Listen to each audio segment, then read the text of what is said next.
guys, welcome back to my channel. Thank you so much for tuning into Morning Coffee today.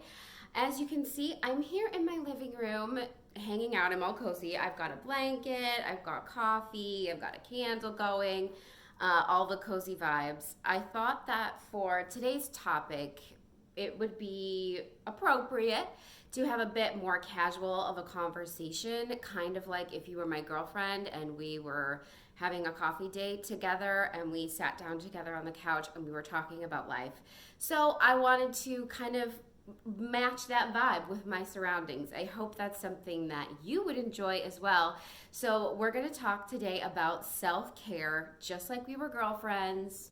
So go ahead and grab yourself a cup and have a blanket and have a seat, and let's chat about self-care. When I say the words self-care, what kind of images flash through your mind? Do you see a woman getting a manicure and pedicure maybe? Do you see her sitting in a spa with like a face mask and those little cucumbers? Do you see her maybe getting a massage or treating herself to a really nice glass of wine, a bubble bath, chocolate?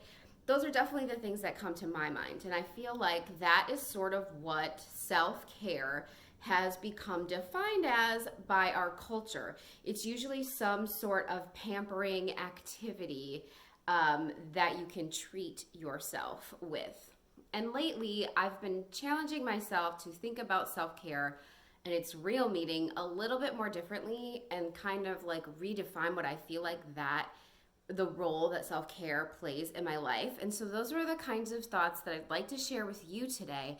And hopefully we can come to some sort of understanding about how self-care has become this, what it really means.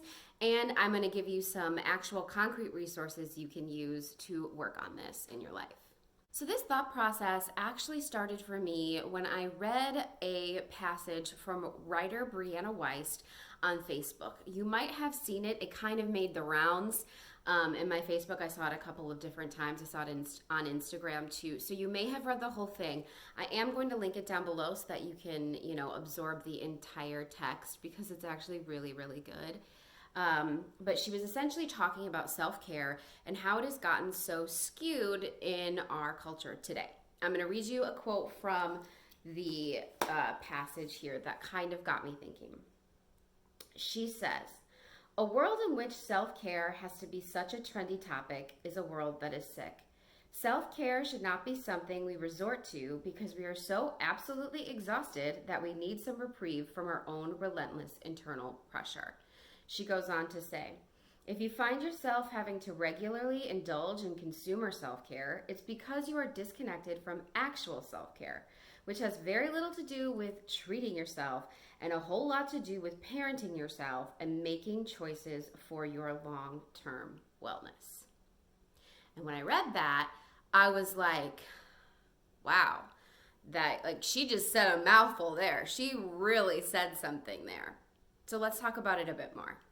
I think that the reason that quote hit home so much for me is that I was kind of like, she's so right. How can we expect a manicure and pedicure every couple months to sustain us throughout the rest of that year, the rest of that quarter? Do we really expect an infrequent treat to be the thing that is going to get us through our day-to-day and get us to the journey of our entire lives? Do we really think that one spa treatment is really going to be the solution to that issue?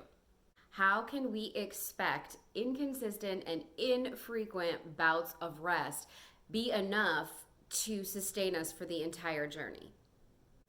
You don't see many Instagram influencers out there encouraging women to get more sleep, but you certainly do see them talking about, the newest face mask that's totally going to treat yourself and make you feel great. And you don't see many influencers out there talking to women about eating food with actual nutritional value, but they certainly are going to be talking to you about the newest, latest pill, gel, or powder that's going to completely change your body and completely change your life. And I mean, don't get me wrong here. I also enjoy a good pedicure. It's something that does make me feel really good, and I do enjoy when I go to get it done. There is a time and a place for activities like that that help you enjoy living your life. But the point is really that those shouldn't be the staples of how we take care of ourselves on a regular basis. If a pedicure is what we are relying on to sustain us day after day after day after day, we really aren't giving ourselves much to work with there. So if real self-care isn't manis and pedis and massages like consumerism is telling us it is, then what is it? And here's some of my thoughts. Honestly, I feel like we've gotten to a place where we're overcomplicating it a bit. I feel like we've forgotten the simple, basic, like common sense things that really do give us energy. Things like sleep, things like water, things like food with actual nutritional value, things like, working out and moving your body. And it's like, could you imagine if all women actually took care of their own basic needs like that? Imagine how much energy could be brought into all of our lives if we truly took those core things, those simple, everyday, basic things. If we took those and really maximized them, imagine what we could do with our lives.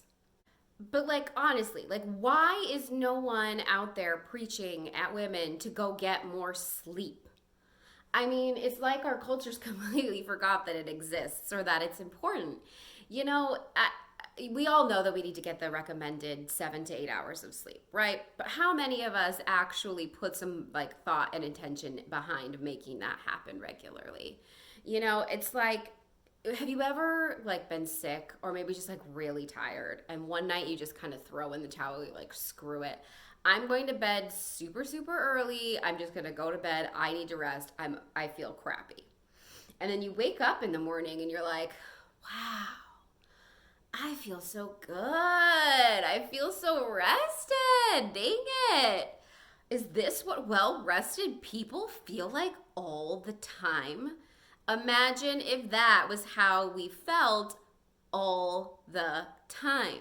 And how have we come so far in our culture that sleep isn't the most obvious, natural, and, simplest solution to having more energy? I don't know about you, but for me, instead of sleep, I'm like, no, you know what? I'm good. All I really need is some more Starbucks. That's what I need. I'm just gonna have Starbucks. It'll kind of put me in the mood. I'm gonna get so much stuff done.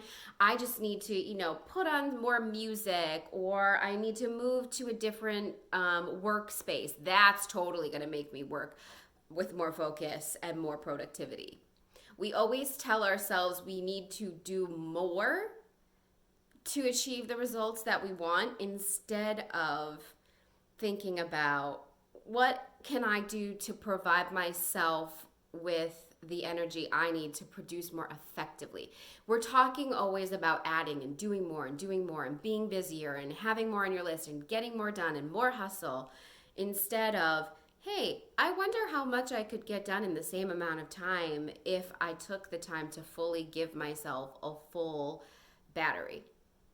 It's like we only consider doing things to make us feel more rested instead of actually just getting more rest. Believe me, I am not sitting here preaching at you from, the pulpit and telling you that I'm a perfect sleep angel, because I'm certainly not. I don't have perfect sleep patterns. I definitely don't have anything close to a perfectly nutritious diet. I'm all right at getting exercise, not as regularly as I'd like to.